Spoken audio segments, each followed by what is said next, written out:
안녕하세요, 이상은입니다. 모사제인 성사제천이라는 말이 있죠. 이를 꾸미는 것은 사람이며 이래 이뤄짐은 하늘에 달렸다는 말인데요.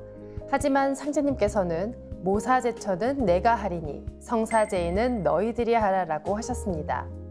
하느님이신 상제님과 태모님께서 천지공사를 보시고 일꾼들이 그 일을 이룰 것을 말씀하신 건데요. 입도를 통해 상제님과 태모님의 일꾼이 되신 도생님들의 이야기를 함께 들어보겠습니다. 오늘의 사연 봉투를 열어볼까요?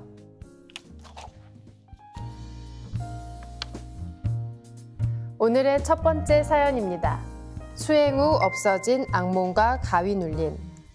의정부도장 강율주 도생님의 입도 사례입니다. 저는 어린 시절부터 신의 존재에 대해 생각했고 신이 있다고 믿으며 살아왔습니다. 하지만 불교, 기독교, 천주교 등 종교를 보며 따르거나 믿고 싶었던 적은 없었습니다. 학창시절에도 이따금 수행하는 삶을 살고 싶다는 생각은 했으나 흔한 종교의 신앙은 따르고 싶지 않았습니다. 어린 시절부터 꿈을 많이 꾸고 이유 없이 거의 매일 몸이 아팠습니다. 계속되는 악몽과 가위 눌림에 잠들기조차 무섭고 자고 일어나면 몸이 더 피곤해지는 일상을 보냈습니다. 그러다 어느 날 어머니께서 수행하시는 모습을 보았는데 그 모습을 신기해하는 저에게 어머니는 시천주조와 태을주를 알려주시며 이 주문을 읽으면 괜찮아질 거야 라고 하셨습니다. 네, 강도생님은 종교에 큰 관심은 없었지만 신의 존재는 믿으셨네요. 어릴 때부터 매일같이 아프고 매일 밤 악몽과 가위 눌림이 있었다니 정말 괴로웠을 것 같습니다. 하루의 끝과 시작을 책임지는 것이 바로 수면인데요. 숙면을 취하기는커녕 밤새 악몽과 가위에 눌려 오히려 더 피곤해지는 나날이 계속되었으니 몸도 마음도 많이 지치셨을 것 같은데요. 그런 강도생님에게 증산도 도생이었던 어머니가 태을주와 시천주주를 알려주십니다. 강도생님에게는 주문 수행이 어떤 효과가 있었을까요? 계속해서 읽어보겠습니다. 종교에 관심이 없던 저는 대답만 하고 주문을 읽지 않았는데 시간이 갈수록 주문에 대해 생각이 나고 신경이 쓰여서 결국 기도문을 보며 매일 한 번씩 읽기 시작했습니다. 단순히 주문의 글자를 따라 읽었을 뿐인데 며칠 지나지 않아 저의 꿈이 달라졌습니다. 연속되는 악몽과 가위 눌림으로 밤엔 항상 지치고 힘들었는데 주문을 읽은 뒤로는 가위에 눌리지 않았고 악몽도 멈췄습니다. 처음으로 단잠을 자고 깨어난 저는 왠지 기분이 너무 좋았습니다. 몸소 느끼고 직접 경험을 해보니 이것이 바로 내가 가려던 길, 내가 여태 찾았던 진리였구나 깨달았습니다. 그 후에 집에서 틈틈이 수행하고 도장에 나가서 상대님의 진리를 공부하며 입도를 하게 되었습니다. 아직 수행을 오래 하지는 않았지만 자주 아팠던 몸도 많이 치유가 되었고 악몽에서 완전히 벗어나게 되었습니다. 앞으로도 열심히 진리 공부하고 일심으로 도를 닦아 보은하는 삶을 살겠습니다. 종교에 관심이 없던 강도생님에게 주문은 낯설고 어색했을 텐데요. 시간이 갈수록 자꾸만 생각이 납니다.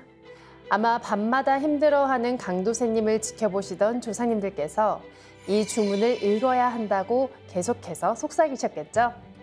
결국 강도생님은 고민을 하다 하루에 한 번씩 주문을 읽게 됩니다. 그런데 불과 며칠을 따라 읽었을 뿐인데 지금까지 나의 밤을 괴롭히던 악몽과 가위 눌림이 사라진 거죠. 처음 맛본 단잠, 그 맛은 얼마나 달콤했을까요? 강도생님은 이 경험을 통해 진리의 확신을 갖고 입도를 결심합니다. 생각보다 많은 분들이 악몽과 가위 눌림으로 잠을 이루지 못하고 계시는데요. 태을주와 시천주조의 주문 수행은 기를 맑히고 정을 강화시켜 이를 극복하게 합니다. 같은 원리로 지독한 불면증을 겪었던 분들도 수행을 하며 숙면을 취하게 되신 사례가 많이 있는데요. 오늘 밤 푹 주무시고 싶으신 분들 있다면 이참에 주문 수행을 시작해 보시면 어떨까 합니다. 강도생님, 오늘도 수행과 진리와 함께하는 편안한 밤이 되시길 기원드리며 다시 한번 입도 축하드립니다.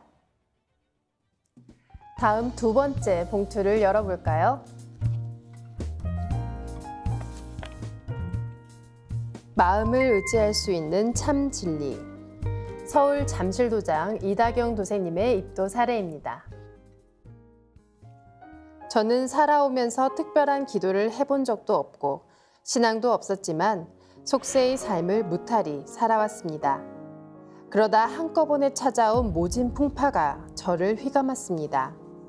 어디엔가 기대고 싶은 마음이 처음으로 절실했는데요. 그렇게 방황할 때 제주도 고향집에 있던 괴짝 깊숙한 곳에서 출처가 분명치 않은 아주 허름하고 낡은 좋기 100년은 되어 보이는 책을 우연히 보게 되었습니다. 아마 고조 할아버지가 소장했던 것 같았습니다. 책을 한 장 한 장 넘겨보았습니다. 읽다 보니 칠성경이란 주문 비슷한 글이 쭉 이어져 있었는데 무엇보다 7번 읽으면 소원이 이루어진다는 글귀가 정확하게 적혀 있었습니다. 네, 인생이란 배가 늘 순풍만 타고 나아가면 얼마나 좋을까요? 하지만 꼭 거센 풍파를 마주하곤 하는데요. 이도생님에게도 그런 순간이 찾아왔습니다. 그렇게 힘든 순간에 운명처럼 칠성경 주문을 만나게 되었어요. 정말 영화의 한순간처럼 우연히 본가에서 발견한 고서에 있던 칠성경을 발견하게 된 거죠. 별이 쏟아지던 깊은 밤, 저는 바로 마당으로 나가 땅바닥에 엎드려 현실의 문제가 해결되기를 소원하며 칠성경을 7번 읽었습니다. 그 뒤로도 그 글귀를 잊어버릴까 노트에 옮겨 적었고 상경하여 집에서도 향을 피우고 정한 수를 떠놓고 365일 매일매일 읊었습니다. 칠성경에 대한 의미나 어디서 왔는지는 궁금하지 않았습니다. 너무 절박했기에 오로지 눈앞에 칠성경 뿐이었습니다. 기도하며 지난 과거의 문제점은 결국 나에게서 비롯되었음을 알게 되었고 참회와 성숙된 인간으로 거듭나길 다짐했습니다. 절실함 덕분인지 긴 칠성경이 금방 외워졌고 누워서도 칠성경, 걸으면서도 칠성경이었습니다. 이후 우한도 잠잠해져 갔고 주문도 어쩌다 한 번씩 힘들 때나 위로받고 싶을 때 꺼내어 읽었습니다. 네, 소원이 이루어진다는 말에 곧장 밤하늘에 쏟아지는 별빛 아래 칠성경을 간절한 마음으로 읽습니다. 그 후에도 매일매일 일심으로 칠성경을 외우셨는데요. 상대님께서는 칠성경은 재액을 물리치고 복을 구하는 큰 경문이라고 하셨습니다. 칠성경을 열심히 읽자 다행히 이도생님을 덮쳤던 사건도 점차 풀려가게 되었는데요. 하지만 이 시기가 지나자 이도생님에게 칠성경은 점점 잊혀져 갑니다. 그렇게 10여 년을 칠성경에 대해 거의 잊고 살아오던 어느 날 지인이었던 김대원 도생님이 증산도를 우리 역사와 연결하여 말씀하시는데 그 내용이 더 궁금해졌습니다. 그렇게 저의 지적 호기심이 저를 잠실도장에 가게 하는 동기가 되었습니다. 그런데 처음 방문한 도장 내부를 유심히 보다가 벽에 붙은 낯익은 칠성경을 보고 깜짝 놀랐습니다. 순간 이곳이 편하게 다가왔고 저의 지나온 과거가 스쳐 지나갔습니다. 위로가 필요할 때마다 생각나고 읊었던 그 주문이었습니다. 칠성경을 보는 순간 이미 내 마음의 문은 열려 있었고 이곳이 어떤 곳인지 흥미가 생겼습니다. 그리고 잠실도장 이강국 수호사님이 증산도에 대한 역사적 설명과 처음 접하는 주문을 성의껏 가르쳐 주시는 걸 들으면서 믿음에 한 발짝 다가간 느낌을 받았습니다. 앞으로 증산도의 역사를 암과 동시에 삶의 일부분으로 함께하겠습니다. 네, 어느새 10여 년이 지났습니다. 우연히 지인을 통해 증산도를 알게 되고 도장도 방문하게 되었는데요. 여기서 놀라운 경험을 하시죠? 도장 벽면에 칠성경을 보게 된 건데요. 10여 년 전 나를 구원해 주었던 그 주문을 다시 보게 되었을 때 어떤 기분이었을까요? 이건 우연이 아닌 필연이라고 밖에는 설명할 수 없을 것 같은데요. 이도생님은 이렇게 칠성경이 열쇠가 되어 마음의 문이 열리고 그렇게 진리 교육을 받고 입도를 하게 되셨습니다. 정말 한편의 드라마 같은 입도 사례인데요. 앞으로도 칠성의 기운을 내려받는 천지의 참 일꾼이 되시길 기원하겠습니다. 입도 축하드립니다. 다음 세 번째 봉투를 열어볼까요? 하늘이 무너졌을 때 솟아난 한 줄기 빛. 청주중앙도장 박희성 도생님의 입도 사례입니다. 제가 살아온 인생이라는 책 한 권을 펼쳐보았습니다. 저는 매사 긍정적이고 밝게 살아오면서 사람과 어울림을 좋아하고 공직 생활을 해왔습니다. 그러던 중 1년 전 감당할 수 없는 큰 송사의 건으로 인생 최대 고난이 덮쳐왔습니다. 인생 페이지에서 작년 2022년에 39번째 페이지는 온통 검정색으로 칠해졌으며 찢어버리고 싶을 정도로 고통스러워 극단의 선택까지 생각한 시절이었습니다. 이 모든 것이 결국은 제가 선택한 일이고 저의 잘못이지만 상대가 저를 해하려는 의도를 용서할 수가 없어서 하루에 몇 번이나 요동치는 분노의 감정을 주체할 수가 없었습니다. 제가 늘 아침마다 해오던 명상 역시 소용이 없었고 마음이 안정되지 않았습니다. 마치 하늘이 무너져 빛조차 보이지 않는 것 같았고 암흑 같은 터널을 헤쳐나오기에 저의 힘은 역부족이었습니다. 그러던 중 제 지인을 통해 하민석 도생님을 알게 되었습니다. 수호사님에게 저의 인생에 대한 가치관과 살아온 이야기를 진솔하게 나누면서 형님 동생으로서 마음의 의지가 되었습니다. 네, 평소 사람을 참 좋아하던 박 도생님은 작년 소송 사건을 겪으며 큰 상처를 받으신 것 같습니다. 극단적인 선택까지 고민했다는 말에 그 상처와 감정이 얼마나 깊고 큰지 고스란히 전해지는데요. 지친 박 도생님은 지인을 통해 하수호사님을 만나고 마음속 이야기를 털어놓고 조금씩 마음의 위로를 받게 됩니다. 하루에도 몇 번씩 카톡으로 저의 안부를 챙겨주며 태울 줄 아는 주문을 알려주고 저에 대한 기도를 해주셨는데 그 정성에 마음이 동했는지 어느 순간 제 스스로 인터넷에 태울 줄을 검색하였습니다.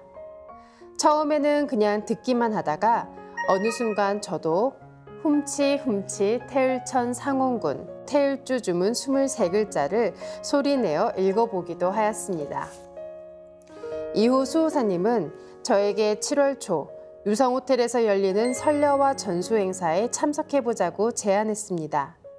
그래서 저는 당시까지만 해도 설려화가 무슨 꽃인지 몰랐고 어떤 유형의 기념품 정도로 생각하였습니다.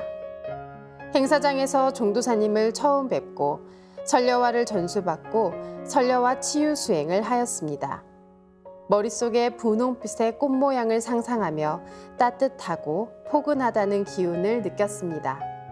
명상과 호흡 수행을 해왔기 때문에 설려와 치유 수행을 자연스레 따라할 수 있었습니다. 박 도생님은 본인을 살뜰히 챙겨주는 수호사님의 행동에 큰 감동을 받았는데요. 가족도 아닌 남이 이렇게 자신을 믿어주고 응원해준다는 게 얼마나 큰 힘이 되었을까요? 박 도생님은 이후 수호사님이 소개해준 태울주에 대해 알아보고 어느새 입으로 소리내서 읽게 됩니다.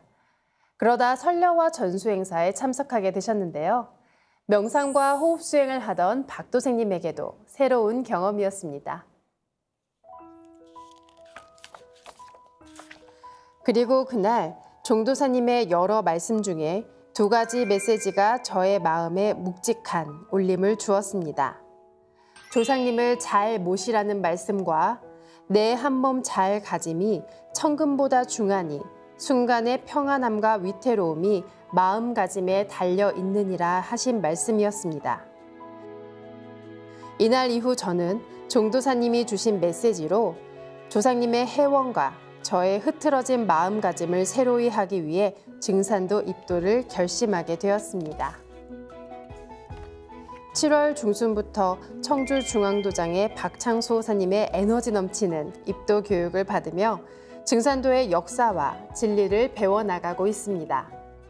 수 호사님께 봉청수 방법을 배운 이후 저의 하루의 시작은 집안 정돈 후 청수를 모시고 반천무지 예법으로 사배를 올리고 시천주주 태울주 주송을 하고 감사 인사를 올림으로써 꽉 찬 기운을 받아 주어진 시간을 알차게 보내게 되었습니다.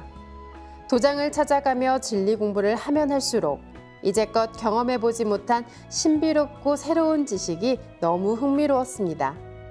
세상에 일어나는 모든 일들이 음양 조화와 생장 염장의 순환에 의해 일어난다는 사실이 놀라웠습니다. 이렇게 2개월가량 증산도 진리와 함께하며 변화가 생겼는데요. 아직 끝나지 않은 송사에 마음이 요동칠 때 시천주주, 태일주, 운장주를 외우고 읽으면 어느 순간 불안함은 사라지고 마음의 평온함이 찾아오는 것을 느낍니다. 또한 참회 기도와 수행을 하면서 그동안 상대에게 느꼈던 분노가 이제는 오죽했으면 그리하였을까라는 용서와 이해의 마음으로 바뀌었습니다. 분노를 가지는 것은 누군가에게 던질 의도로 제 손에 뜨거운 연탄을 쥐고 있는 것과 같으며 결국 화상을 입는 것은 나 자신임을 깨달았습니다.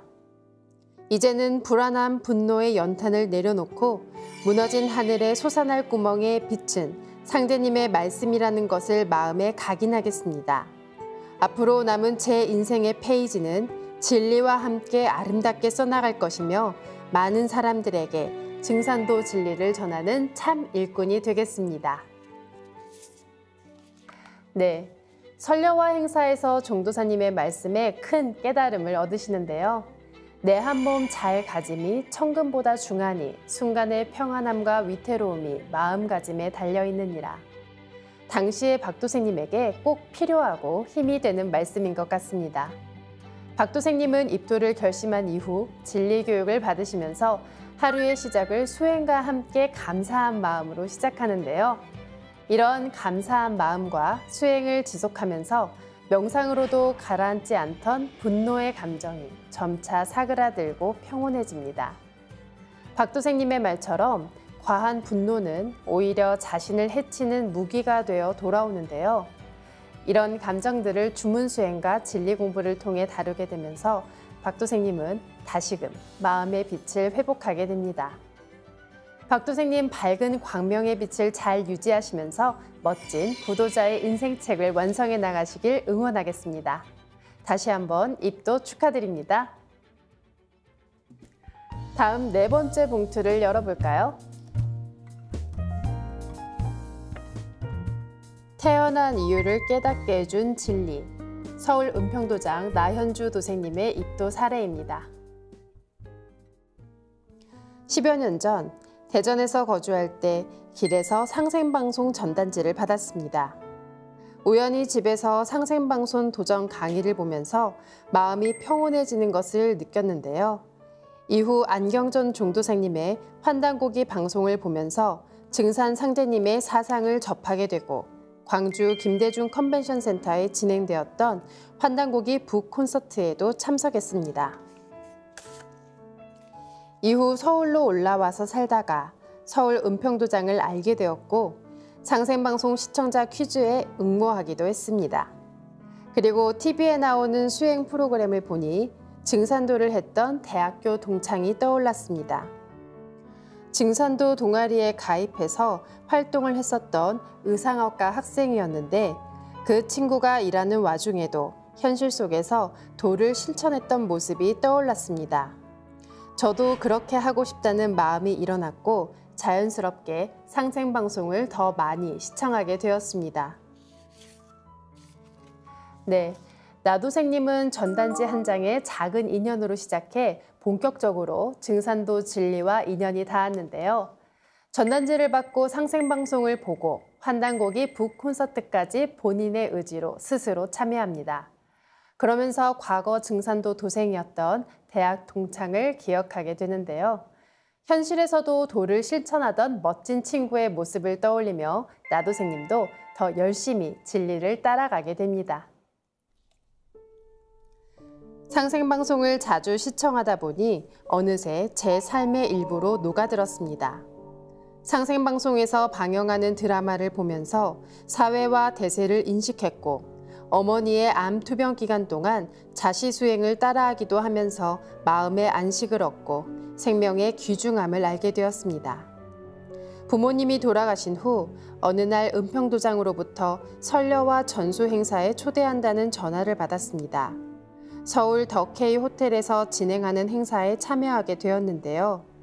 수행에 참여하면서 잘은 모르겠지만 기분이 편안해지는 느낌을 받았고 문득 미래는 이 이상 슬프지 않겠다는 생각이 들었습니다.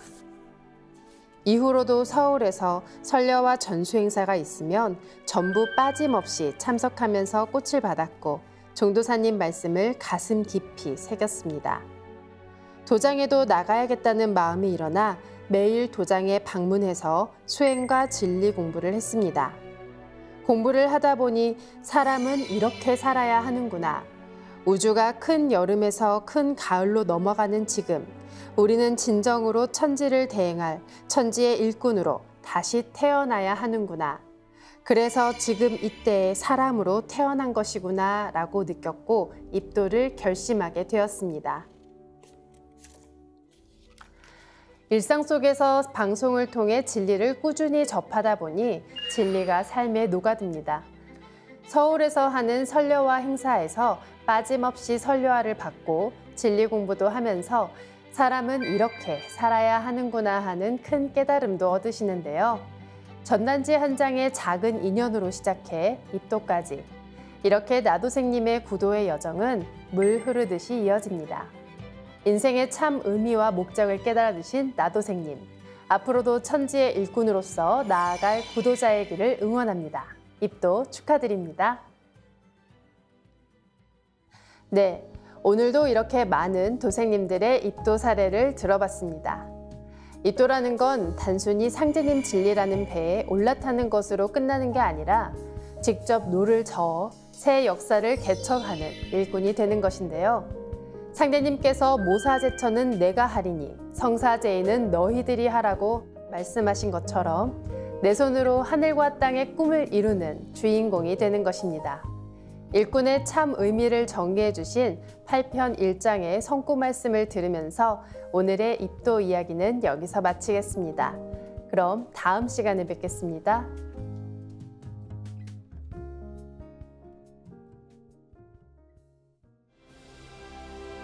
8편 1장 광구천하의 대업을 실현하는 자. 일꾼은 천명을 받아 천지 사업에 종신하여 광구천하의 대업을 실현하는 자니라. 모사제천하고 성사제인하는 후천 인존시대를 맞이하여 천지 부모이신 증산상제님과 태모 고수부님께서 인간과 신명이 하나 되어 나아갈 새 역사를 천지에 질정하시고 1월에 대사부께서 천지도수에 맞추어 이를 인사로 집행하시니 일꾼은 천지를 사체의 도맥과 정신을 이어받아 천지 대업을 개척하여 후천 선경세계를 건설하는 자이니라.